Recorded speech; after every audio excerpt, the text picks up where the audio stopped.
Gênesis 2, do verso 18 ao verso de número 25.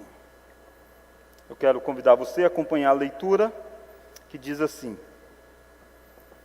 Disse mais o Senhor Deus: Não é bom que o homem esteja só.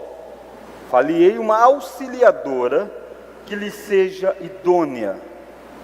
Havendo, pois, o Senhor Deus formado da terra todos os animais do campo e todas as aves dos céus, trouxe-os ao homem para ver como este lhe chamaria. E o nome que o homem desse a todos os seres viventes, esse seria o nome deles.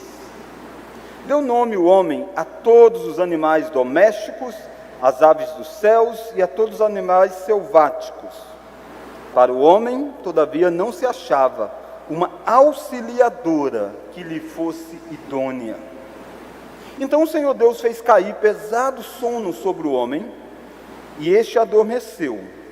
Tomou uma das suas costelas e fechou o lugar com carne.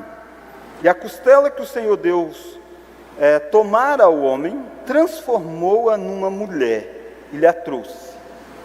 E disse o homem, vamos ler: Esta, afinal, é osso dos meus ossos e carne da minha carne.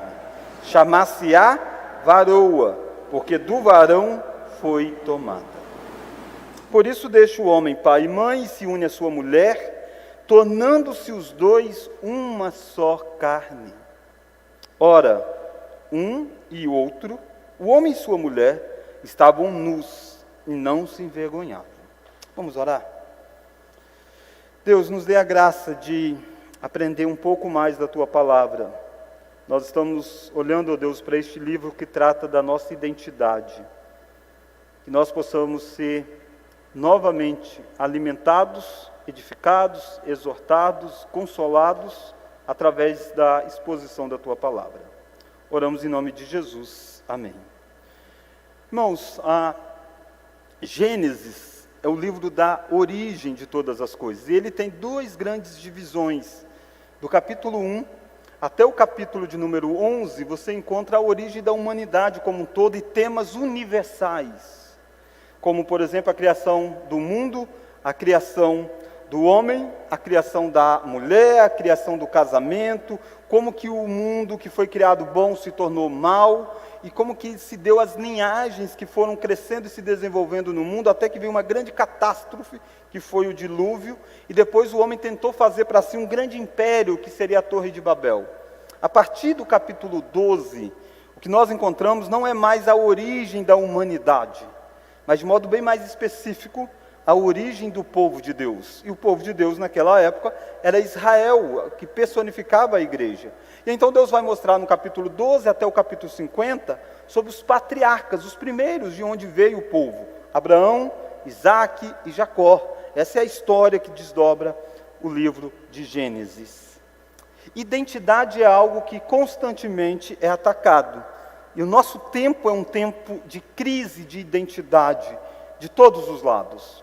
Nessa noite mesmo nós estamos vendo a formação, a criação da primeira mulher.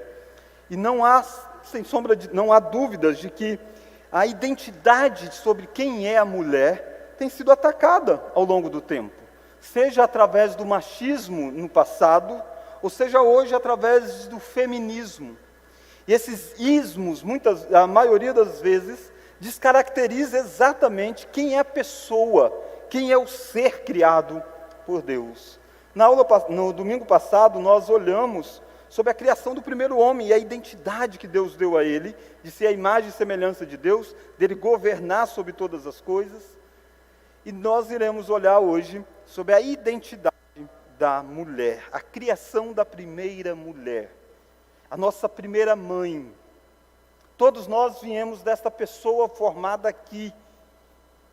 Quem ela era, qual o propósito de ser criada, e o que isso impacta nas nossas vidas. Então eu quero olhar com você sobre a criação da primeira mulher, e eu quero que nós possamos caminhar através de 3 grandes lições. A primeira delas é que o Senhor Deus estabeleceu que a solidão do homem não era boa.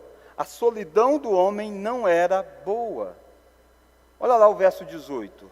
Começa dizendo assim: disse mais o Senhor Deus, vamos ler? Não é bom que o homem esteja só. Então essa é uma constatação de Deus. Muitas vezes as pessoas leem desavisadamente como se Adão tivesse olhado para a situação e ter dito: Deus, tudo bem, o Senhor plantou um jardim, o Senhor me deu uma missão, é joia, mas tem um negócio, eu estou sozinho, eu queria que o Senhor desse um jeito nessa história. Não, não é assim. Quem primeiro diz que não é bom que o homem esteja só é Deus. Essa constatação, essa declaração, esse estabelecer de que a vida sozinho para Adão não era ideal, foi o próprio Deus. E essa palavra disse mais o Senhor Deus. Para aquele que estava lendo o texto inicialmente, a expressão disse Deus, ela era muito forte. Pensa comigo que nós estamos no capítulo 2. No capítulo 1, você tem uma série de disse Deus. Disse Deus, disse Deus. E todas as vezes que disse Deus, vem um ato criador de Deus. Deus disse: haja luz. E aí houve luz, o texto diz. Disse Deus: faça separação entre as águas. E houve separação. E agora então, Moisés, inspirado por Deus, diz assim: disse mais Deus. E aí você esperasse, o que Deus vai dizer mais? O que será que vem agora? Aí Deus disse: não é bom que o homem esteja só. Esse não é bom também é muito forte no texto. Porque todas as vezes que Deus criou, nos últimos relatos de Gênesis 1, nas 7 vezes que tem a expressão, você vê Deus avaliando o que Ele criou, e Deus dizendo assim: é muito bom, é bom, é bom, é bom. Não existia a expressão não é bom, tudo era bom. É a primeira vez que aparece a expressão não é bom. O que é que não era bom? Não era bom a condição do ser humano nessa situação. Muitas vezes também passa despercebido o detalhe de que isto aqui não é que aconteceu anos ou dias depois da criação de todas as coisas. Não, isso aqui aconteceu no 6º dia. Quando você olha para o final do 6º dia e para o início do 7º dia, Deus vai dizer: é tudo muito bom. Mas antes de terminar o 6º dia, Ele cria o homem. E no decorrer daquele dia ele diz mais uma informação: não é bom que o homem viva desta forma. É no 6º dia ainda da criação. E Deus vai então criar e estabelecer a solução. Olha lá o verso 18. Disse mais o Senhor Deus: não é bom que o homem esteja só. Vamos ler? Far-lhe-ei uma auxiliadora que lhe seja idônea. Tem 2 palavras aí importantes: auxiliadora e idônea. Não é simplesmente fazer uma auxiliadora, não é simplesmente que Adão precisa de algum auxílio, porque Deus tinha auxílio para Adão. Deus é o grande auxílio das Escrituras. A palavra usada para auxílio aí é uma palavra que é usada diversas vezes para Deus. Por exemplo, no Salmo 70, verso 12, diz que é Deus quem ajuda os pobres, é o ajudador dos pobres. É a mesma palavra hebraica. Salmo 10, 14, Jó 29, 12, descreve Deus como o ajudador dos órfãos. Salmo 22, Deus é o ajudador daqueles que não podem contar com mais ninguém. Deus é o auxílio deles. E tem tantas e tantas vezes que Deus é apresentado como o ajudador. O ajudador. Percebe que o que o homem necessita não é de um ser que possa apenas ajudá-lo, porque Deus é um ser maior que ajuda. Mas o homem precisava de um ser que ajudasse a ele, que fosse como o próprio homem. E daí vem a palavra, então, idônea. A palavra idônea é a ideia de alguém que o corresponda, de alguém como que diante dele, um auxiliador que esteja na frente dele, no sentido de que seja quase que um reflexo dele, que corresponda plenamente quem ele é. Se os animais são auxílios para o homem de várias formas, se Deus é um auxílio para o homem, mas não existia um auxílio que fosse no mesmo nível do homem, que fosse igual a ele. Essa é a constatação de Deus. O homem tem um ser superior a ele para se relacionar, que é Deus. O homem tem um ser inferior a ele, que são os animais. Mas o homem não tem um ser igual a ele. E essa é a constatação de Deus. Não é bom que o homem viva sem um auxílio que seja como ele. Naturalmente que essa necessidade, dessa situação de não ser bom, essa forma de viver, está ligada na própria identidade do ser humano. Quando Deus criou Adão, Deus o fez à imagem e semelhança dele. E fazer o homem à imagem e semelhança de Deus, significa que o homem é um ser relacional. O homem é um ser criado para se relacionar. Porque Deus é um ser relacional. Deus existe em Pai, Filho e Espírito Santo. Então a Trindade sempre se relacionou. E Deus deu ao homem esse atributo de se relacionar. E esse vai ser inclusive um dos mandatos, um mandato cultural. Por isso que Deus está dizendo, não é bom o homem viver só. Porque ele foi criado à imagem e semelhança. Ele foi criado para ter alguém igual a ele para se relacionar. Ele foi criado para poder criar a partir dele uma humanidade. Então não é bom que o homem viva só. Essa é a primeira constatação. Deus declara. Mas Deus não apenas declara, Deus apresenta a solução. Deus diz, eu vou fazer. Olha lá o verso 18. Far-lhe-ei uma auxiliadora. O tempo todo o ativo dessa ação é Deus. Deus é quem faz, Deus quem manda os animais diante do homem, Deus quem põe o homem para dormir, Deus é quem tira a costela do homem, Deus é quem transforma em uma mulher, Deus é quem traz a mulher ao homem. O sujeito de toda essa história é Deus. Deus é quem vai fazer alguém que possa ser o companheiro ideal para o homem. Mas Deus que já constatou, Deus que já declarou a solução, Deus então faz com que Adão perceba esse quadro. E aí que nós chegamos no versículo de número 19. Olha lá o verso 19. Havendo, pois, o Senhor Deus formado da terra todos os animais do campo e todas as aves dos céus, vamos ver agora? Trouxe-o ao homem para ver como este lhe chamaria. Naturalmente que Deus está trazendo aqui os animais que provavelmente habitavam no jardim. Deus está trazendo representantes desses animais segundo a sua espécie, para que Adão dê nome. Adão vai governar, Adão vai administrar. E dar nome é isso. Governar e administrar. Não é apenas nomes carinhosos, é nome de definir quem é aquele animal. Por isso que vai fazer a divisão aqui em selváticos, em animais domésticos, em aves dos céus. Ele vai catalogar esses animais. Mas o que essa história de animais está incluído dentro da história da formação da mulher? É porque até aqui Adão ainda não tinha percebido que não era bom estar só. É Deus quem sabia disso. Deus quem declarou isso. Agora Deus vai fazer diante de Adão ele perceber que ele é um ser diferente de todos os outros. E ao nomear, ao catalogar, ao estudar esses animais, ao vê-los, Adão vai chegar a uma conclusão. Olha lá o finalzinho do verso 19.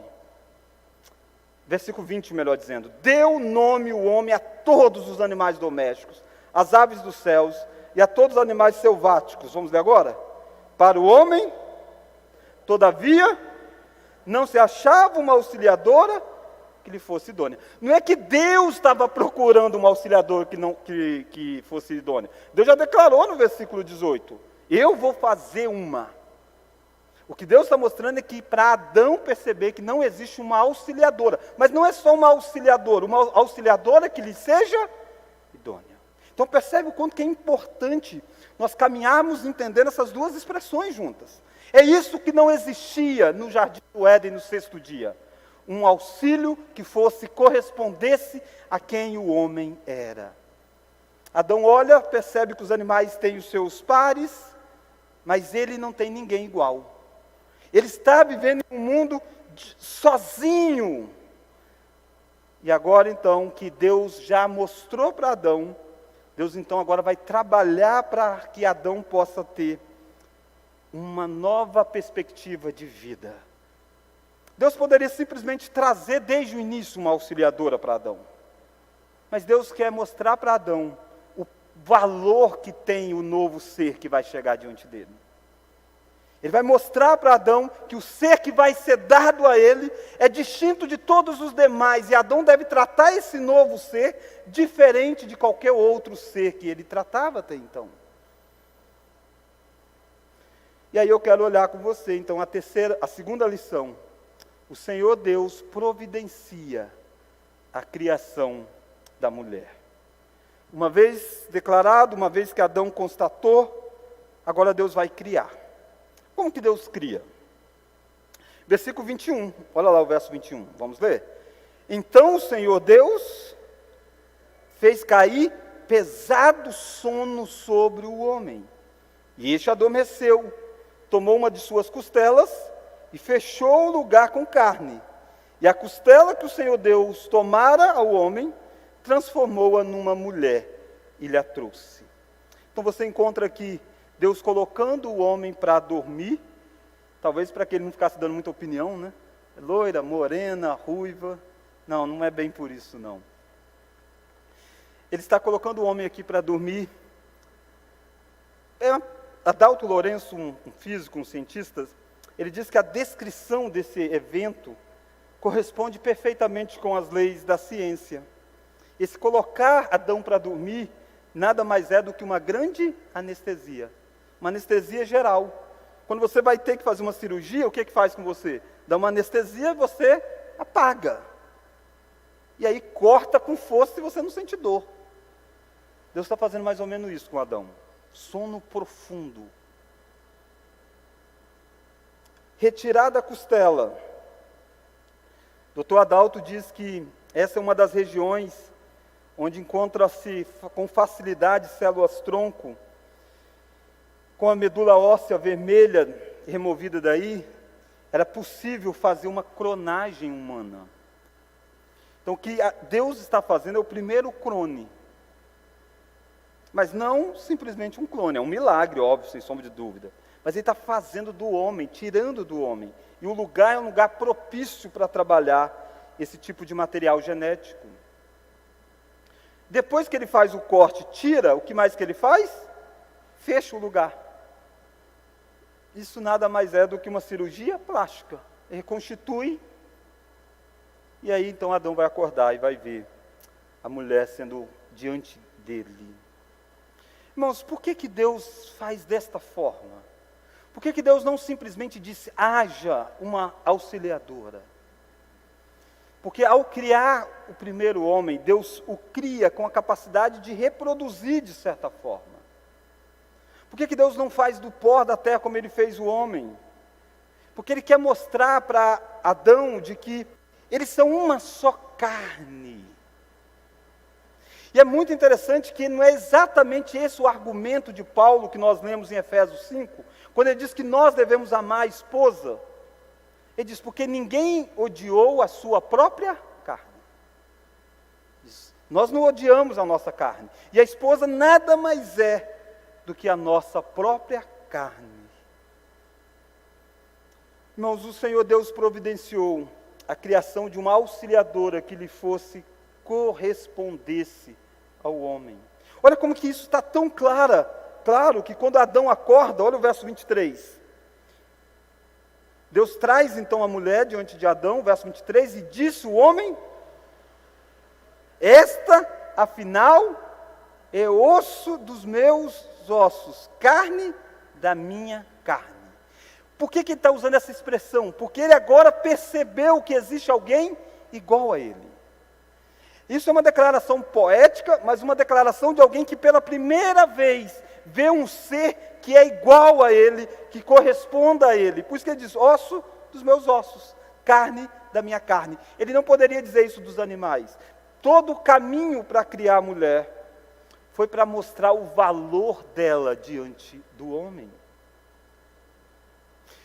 Mas olha mais, olha o verso 23 ainda. Esta afinal é osso dos meus ossos, carne da minha carne. Vamos ler agora? Chamar-se-á varoa, porque do varão foi tomada. O que é dar nome? Exercer autoridade. Quem nomeia a mulher é o homem. Quem nomeou os animais foi o homem. Deus está mostrando claramente que o homem exerce uma autoridade sobre a mulher. Ele é quem nomeou e quem chamou ela desta forma. Mas lembra que chamar tem a ver com nomear? Chamar precisava analisar bem. E ele chamou os animais de tantas coisas por características dos animais. Por que ele chamou a mulher de varoa? Porque do varão foi tomado. Percebe que ele entendeu o significado. Ao governar sobre a mulher, ao nomeá-la, ele não fez de uma forma a diminuí-la. Ele fez exatamente reconhecendo o valor dela. Ela foi tomada de mim, ela é igual a mim. Eu a chamo de varoa, porque ela foi tomada do varão. Ela é diferente de qualquer outro ser. Irmãos, Deus nos estabeleceu com funções diferentes. Deus poderia ter criado Adão e Eva na mesma hora, do barro, e feito um casal e soprado, e o casal fosse a imagem e semelhança de Deus. Mas o que Deus quer estabelecer é aquilo que ao longo de toda a Escritura vai ficar claro. Homens e mulheres têm papéis diferentes, funções diferentes. E funções diferentes não significa superioridade ou inferioridade. Função diferente, mas a mesma essência. Os dois são a imagem e semelhança de Deus. Gênesis 1 diz isso. Homem e mulher são a imagem e semelhança de Deus. Homem e mulher têm um mandato espiritual, social e cultural. Não é só homem, é os dois. Mas é claramente uma distinção de função. A mulher foi feita como auxiliadora do homem. Deus havia dado uma missão para o homem: cultivar o jardim, guardar o jardim, não enveredar por um caminho errado, que era comer do fruto proibido. Foram as 3 grandes ordens do capítulo 1. Cuide do jardim. Você pode comer à vontade de todas as coisas, mas do jardim você precisa cuidar. Você não pode comer do fruto proibido. E para que o homem possa exercer essas funções dadas a ele, ele precisava de uma auxiliadora. Era impossível exercer plenamente isto sem um auxílio. Não um auxílio qualquer, um auxílio que fosse como ele, idôneo a ele.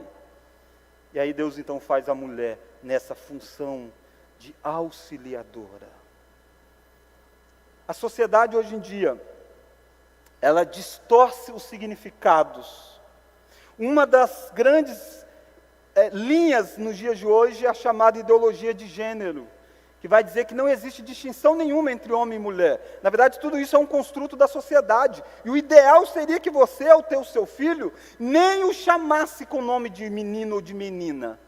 Deveria ser meninix. E à medida que ele crescer, ele se escolhe o que ele quer ser.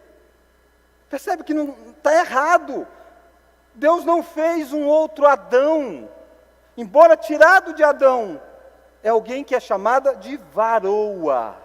Desde o início, da mesma natureza, da mesma essência, mas diferente. Nosso sexo e a nossa identidade é estabelecida pelo próprio Deus. E não se iluda, você que é um pouco mais novo aí, você vai viver lutas cada vez mais intensas nesta área. Cada vez mais, e é um movimento global, não é um movimento apenas local. É quase que um rolo compressor que vem dentro das escolas, vem nos filmes, nas séries, querendo dizer que é tudo a mesma coisa, é apenas um construto da sociedade. Deus está mostrando que assim como Ele separou trevas de luz, separou porção seca da porção que tinha água, Ele também fez homem e mulheres diferentes. Nós precisamos entender, irmãos, que o aspecto criacional da nossa identidade vai determinar muitas coisas na nossa vida. Quando Paulo vai argumentar, por exemplo, do porquê que a mulher não pode ser pastora, porquê que a mulher não pode ser presbítera, sabe onde ele vai argumentar isso? Sabe de onde ele vai tirar o princípio para isto? Não é da cultura do seu tempo, era da Escritura. Ele vai dizer, porque na criação foi assim, o homem foi criado primeiro e depois a mulher. Por isso, mulheres não podem ensinar com autoridade na igreja. Está lá em Timóteo. Então nós precisamos ser bíblicos, por mais que a cultura seja contra as Escrituras. A identidade de você, mulher que me ouve, está exatamente em ser aquilo para o qual Deus criou você. É aqui que está a felicidade sua. Ser a auxiliadora que corresponda ao marido. Longe desse discurso ser machista, porque de fato houve muito machismo na história, e há muito machismo hoje, e muitas vezes revestidos de princípios bíblicos. A pessoa diz, porque é bíblico. Não, a Bíblia não valida o machismo. Essa submissão da mulher ao homem, conforme nós vimos em Efésios, nós vimos em Pedro nessa noite, ela não é uma submissão ontológica, do ser inferior ao outro. Ambos são a imagem e semelhança de Deus. Se você acha que você lidera a sua casa, lidera a sua esposa, porque você é melhor, porque você é mais sábio, por causa disso ou daquilo outro, você está totalmente enganado. E é bem provável que a sua esposa seja até mais inteligente do que você, porque se você pensa assim, é um sinal que ela é mais inteligente. Você governa e lidera ela, simplesmente porque Deus colocou você nesta função. Assim como Deus Pai lidera o Deus Filho. Deus Filho é liderado por Deus Pai, não porque ele é inferior. Os dois têm a mesma glória, mas porque têm papéis diferentes. É por isso que você, mulher, deve se submeter ao seu marido. E por isso que você, marido, deve governar a sua esposa, sabendo que você está num papel colocado por Deus. Mas lembre-se sempre de quem é a pessoa que você está governando. Não é um animal, não é um ser inferior. É exatamente o osso dos seus ossos, carne da sua carne, alguém igual a você. Por isso você precisa cuidar com maior zelo. É triste, mas muitas vezes tem maridos que parecem gostar mais do cachorro, do gato da casa dele, do animal que ele tem em casa, do que da esposa. Tem marido que tem mais zelo pela fazenda do que da esposa. Deus está dizendo para Adão, deixando claro na criação, ei, é diferente a forma de você governar. E mais, esse texto é dado numa poesia. É a primeira vez que Adão fala na Bíblia. Se você ler até aí, você não tinha visto uma palavra de Adão. E a primeira vez que Adão falou, Adão fez uma declaração poética. Poesia. A esposa ouviu uma poesia de Adão. A primeira palavra que ela ouve do marido dela é que esta é diferente de qualquer outra. Quantas vezes dentro da nossa casa, nós maridos não somos românticos o suficiente? Uma das coisas que mulheres mais reclamam, não sei as de vocês, mas a minha reclama, e normalmente eu sei que muitas das de vocês também reclamam. Meu marido não é carinhoso, meu marido não lembra da data do casamento, a minha não lembro, lembro. Dia 3 de março, 2 de março, 3 de março, 2 ou 3, por aí. Nós temos essa forma diferente de sermos. Nós precisamos cultivar um pouco mais de romance. Pedro diz que a mulher é a parte mais frágil da relação. Frágil não é inferior não, tá? Mais frágil. Adão faz uma bela declaração, está governando ela debaixo de palavras de romance. Não é essa a forma como Cristo governa a igreja? Cristo é descrito como aquele que governa, e o modelo de governo sobre a igreja é o modelo que nós, maridos, devemos ter. E a pergunta é com arrogância, é com truculência? Não. É cativando o coração. Cristo muda o coração nosso. Nós precisamos também, naturalmente não temos poder de mudar o coração, mas nós precisamos saber a via correta em que nós atuamos.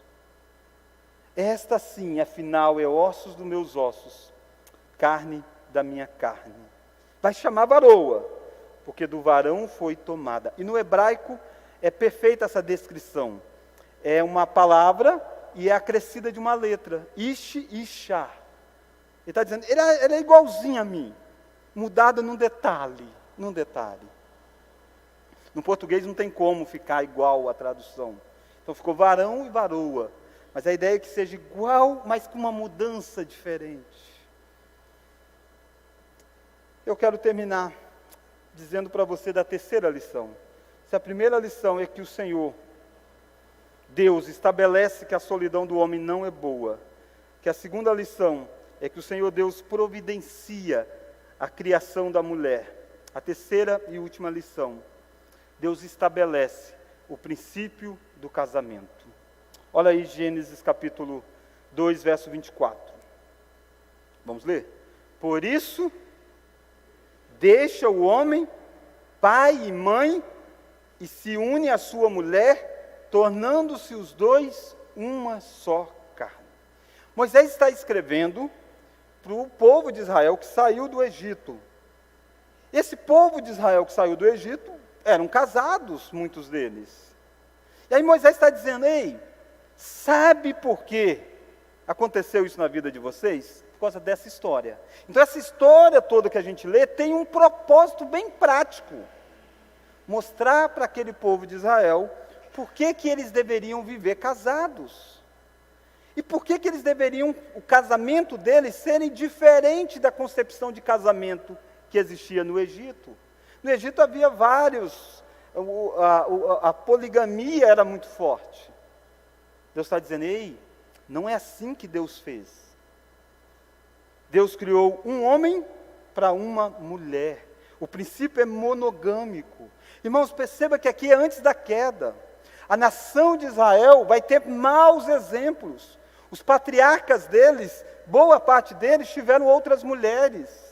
Você deve lembrar que Jacó foi casado com 2 mulheres e teve mais 2 concubinas, tinha 4. E os 12 descendentes de Jacó, que deu a origem ao povo de Israel, eles vieram de mulheres diferentes, embora do mesmo pai.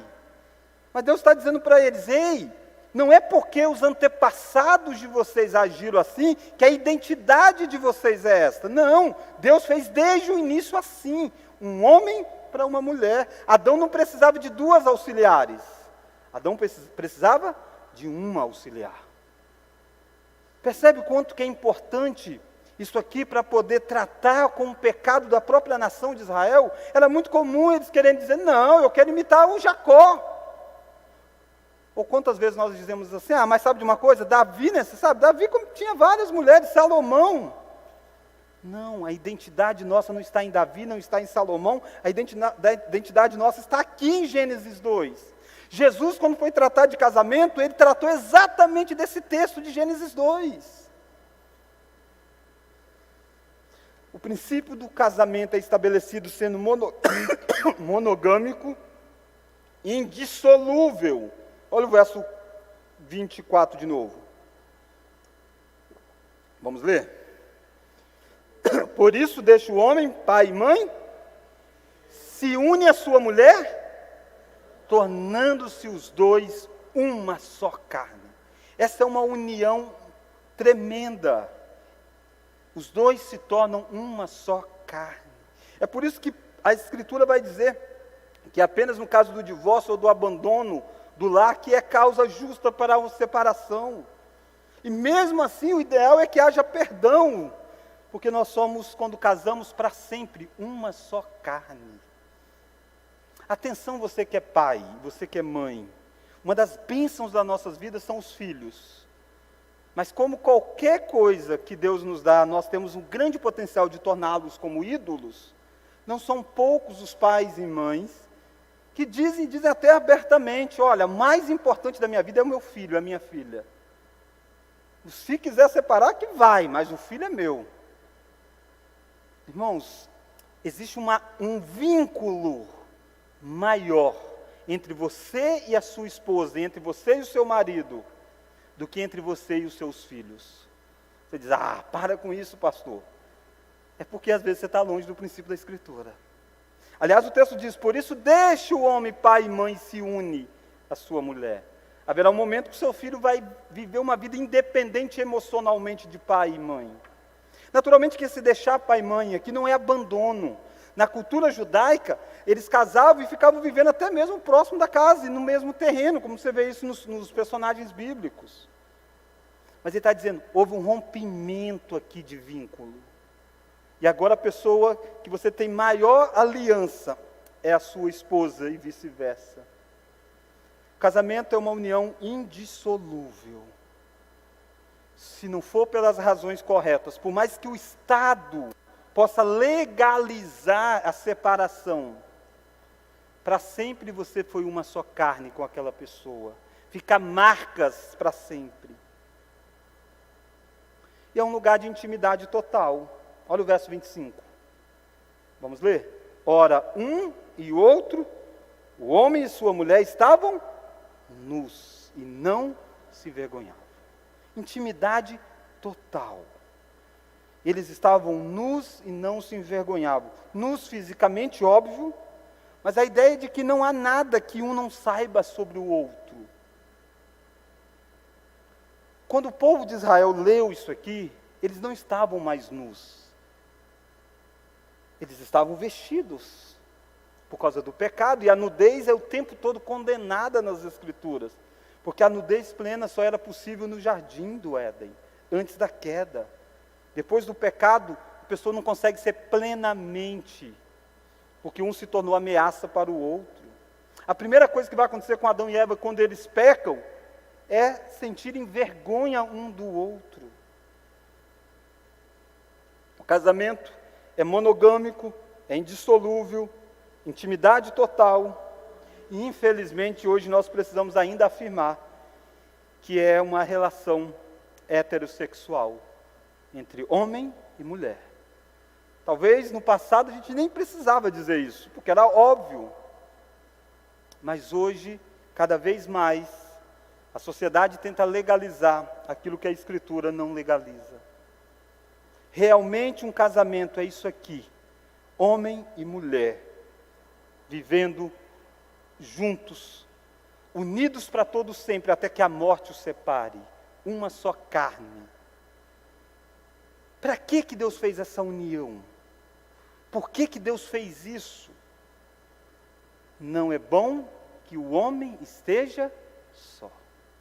Vou fazer uma auxiliadora.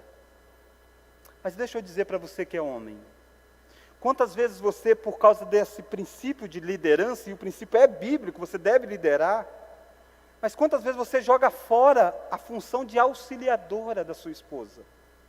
Ela está alertando você, aconselhando você, e você quer tomar os caminhos sempre contrários aos conselhos. A missão que Deus deu a você, você não vive ela sozinha. Se você tem uma esposa, é para ser auxiliadora. Ouve a auxiliadora. Deixa de ser cabeça dura. Nós precisamos de auxílio na vida. Não é à toa que o texto bíblico diz que a mulher sábia edifica a sua casa. Você que é mulher, deixa eu perguntar, você tem sido auxiliadora, você que é esposa? Você tem auxiliado o seu marido ou você tem se calado diante dos erros dele? Quantos erros de personagens bíblicos se dão porque a mulher não se levantou, não ensinou, não instruiu, com todo respeito, reconhecendo ele como autoridade, mas dizendo, ei, Deus nos chamou para tal missão. Mas essa inversão é terrível. E muitas vezes a mulher que foi colocada para ser auxílio, foi instrumento de levar o homem a errar. A primeira queda começa com a auxiliadora. Eva era para ser um instrumento para ajudar Adão a não comer do fruto proibido. E ela foi um dos instrumentos para levar Adão a comer. Não que Adão não tenha culpa, a gente vai tratar disso e muito mais culpa até. Mas o auxílio não foi auxílio na tentação. Sara não foi auxílio para Abraão, e ela disse para Abraão: pegue a minha serva, se relacione com ela, tenha filhos com ela. Talvez você, esposa, não tenha sido o auxílio que Deus fez você ser. Irmãos, mas isso aqui não é apenas da unidade de casamento. Óbvio que o casamento é a maior das unidades. Mas nem todo mundo foi chamado para casar. Paulo disse isso em Coríntios: se você não tem um esposo ou uma esposa, não pense você que você está só. Você foi feito para relacionamentos.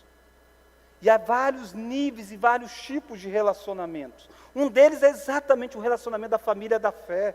E se Deus não tivesse feito Eva, não teria uma família da fé para se relacionar com você, para ajudar você, ser o auxílio seu. E saiba que existe um casamento melhor do que qualquer casamento humano. É o casamento de Jesus Cristo com a igreja. Isso aqui é só uma sombra do que seria o maior casamento da história, de Cristo e a igreja.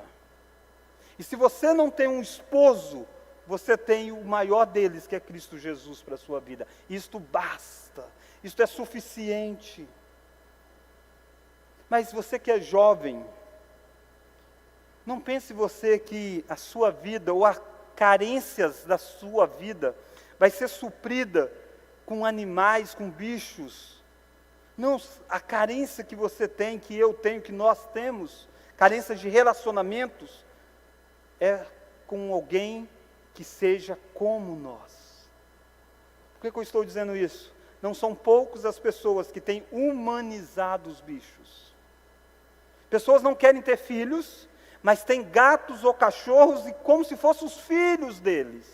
Não é errado ter gato e cachorro. Os animais foram criados para ser cuidados pelos homens mesmo. Pode ter o seu bichinho de estimação tranquilo, não é pecado não, deve ter. E cuide bem dele, seja carinhoso, tudo isso. Você é uma imagem e semelhança de Deus diante dele também. Mas lembre-se, enquanto é só você e ele, ainda você está só.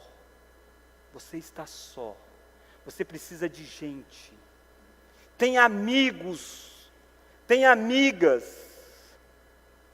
Tenha pessoas, irmãos da fé, tenha gente com quem você se relaciona, que sejam as coisas mais valiosas de relacionamento do que bicho e animal. Não humanize os bichos. Quem completa você no relacionamento é alguém que seja imagem e semelhança de Deus. Tomara, irmãos, que eu e você possamos olhar para isso aqui e ver quão bondoso Deus é. Deus criou o homem, deu um jardim, desfruta de tudo e ainda deu companheira para que eles pudessem viver. Daí eles teriam filhos, amigos e famílias teriam se relacionados, porque não é bom viver sozinho. Seja você alguém que nessa noite, porventura, não tem uma família de sangue aqui. Saiba você que Deus deu a você uma família espiritual, uma família que é do mesmo Deus que é o povo de Deus. Se relacione com eles. Por isso, seja um cristão que frequente uma igreja. Você que me vê pela internet, e talvez durante a pandemia você desconectou com alguma igreja, você não quer mais ter conexão com a igreja, você diz: é tão bom, eu desfruto das palavras, das coisas, e não tem aquele problema de pessoas. Saiba você que você está indo na contramão do que Deus disse, não é bom viver só. Nós precisamos de gente. Nós precisamos de Deus? Sim, Deus é o nosso grande auxílio. Mas nós precisamos de pessoas que sejam auxílios como nós, igual a nós. E Deus fez isso para Adão. Lamentavelmente, eles vão se enrolar todos no capítulo 3.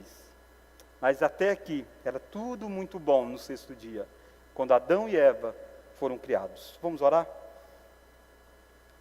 Deus, nós agradecemos a Ti porque a nossa identidade é firmada em quem o Senhor nos fez. Nós somos imagem e semelhança do Senhor. Tanto homens quanto mulheres, somos a imagem e semelhança do Senhor. Deus, obrigado porque o Senhor nos fez diferentes para que nós pudéssemos nos completar uns aos outros. Nos ensina, ó Deus, a gostarmos da diversidade nesse sentido. da beleza, ó Deus, de sermos pessoas com temperamentos diferentes, com jeito de ver o mundo diferente, com sensibilidade diferente, e que em vez dessas coisas serem instrumento de guerra, nós possamos, ó Deus, entender como que nos completa. Obrigado, ó Deus, pelos auxílios que o Senhor tem nos dado. Obrigado, ó Deus, porque a partir deste primeiro casal, o Senhor permite que a humanidade tenha pessoas para se relacionar de igual para igual. Abençoe os casamentos, ó Deus. Abençoe e faça, ó Deus, com que esses casamentos possam representar a relação de Cristo com a igreja. Mas Deus, não deixe que uma mensagem como esta esmague o coração daqueles que porventura não são casados. Que eles possam perceber que eles não estão só em última instância. Existe sim relacionamentos, existem irmãos na fé, e acima de tudo existe o noivo perfeito que é Jesus Cristo. Nos ensine, ó Deus, a descansarmos na forma como o Senhor nos criou.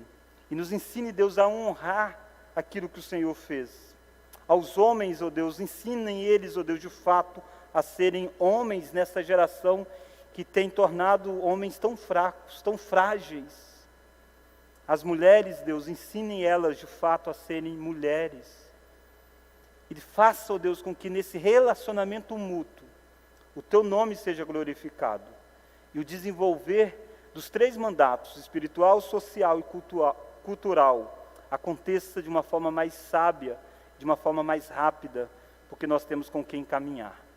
Oramos tudo isso no nome daquele que um dia habitou no ventre de uma mulher, no nome de Jesus Cristo. Amém.